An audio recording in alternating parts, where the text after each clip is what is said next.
తెలంగాణ సాహిత్య అకాడమీ ఆధ్వర్యంలో తెలంగాణ మహిళా విశ్వవిద్యాలయం కోటిలో నేడు దాశరథి శతజయంత్యుత్సవాల సందర్భంగా సాహిత్య సమాలోచన జరిగింది.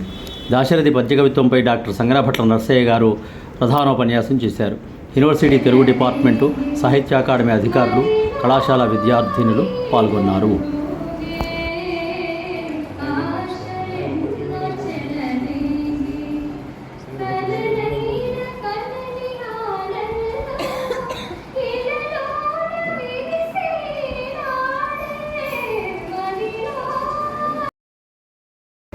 ఈ కార్యక్రమంలో గౌరీశంకర్ గారు, మసన చెన్నప్ప గారు, వెల్దన్ నిత్యాంధ్రరావు గారు, దాశరథి కూతురు ఇందిర గారు, విశ్వవిద్యాలయం ప్రత్యేకాధికారి శ్రీమతి సరస్వతి గారు పాల్గొన్నారు.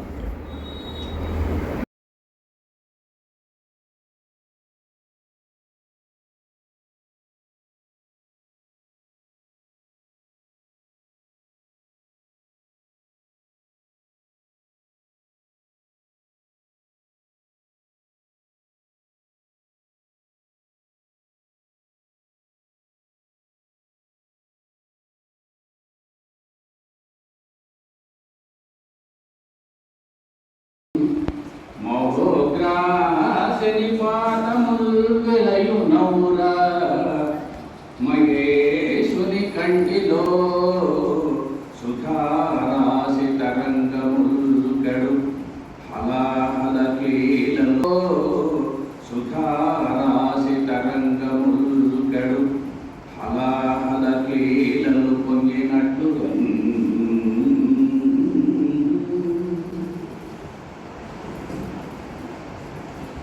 దాశరథి స్మరణతో నా ప్రసంగం ప్రారంభిస్తాను. ఇది సుప్రసిద్ధ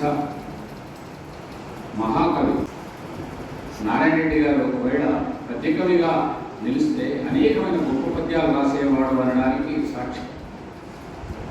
కానీ స్వచ్ఛందంగా మా అన్న దాశరథి గారు అంత అద్భుతంగా పద్యాలు రాస్తుంటే ఇంకా నేను రాయడం ఎందుకని విరమించుకున్నాను. అదే ఆయన సౌజన్యం. ఇక ఈయన సౌజన్యమేమో మా తమ్ముడు నారాయణ రెడ్డి అంటూ వర్ధమాన కవిగా నారాయణ రెడ్డి గారిని పలు సభల్లో పరిచయం చేసిన ఘనత, సహృదయత దాశరథి గారు. దాశరథి గారి యొక్క గొప్పతనాల గురించి, రికార్డ్స్ గురించి చెప్పాలంటే దెబ్బ కొడతాడు. ప్రబంధాలు బాగా కడుపునున్న వాడికి ప్రబంధాలు ఆనందాన్ని కలిగిస్తాయి. కానీ నాకు ఎలాంటివి కావంటాడు. ఒక పద్యం వినిపిస్తాను నేను.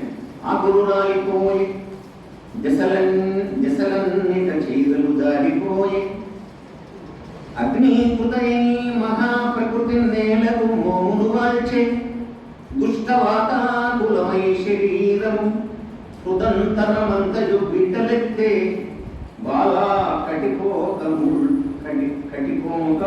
విడలాగిన శైశిల కాలరీతిగో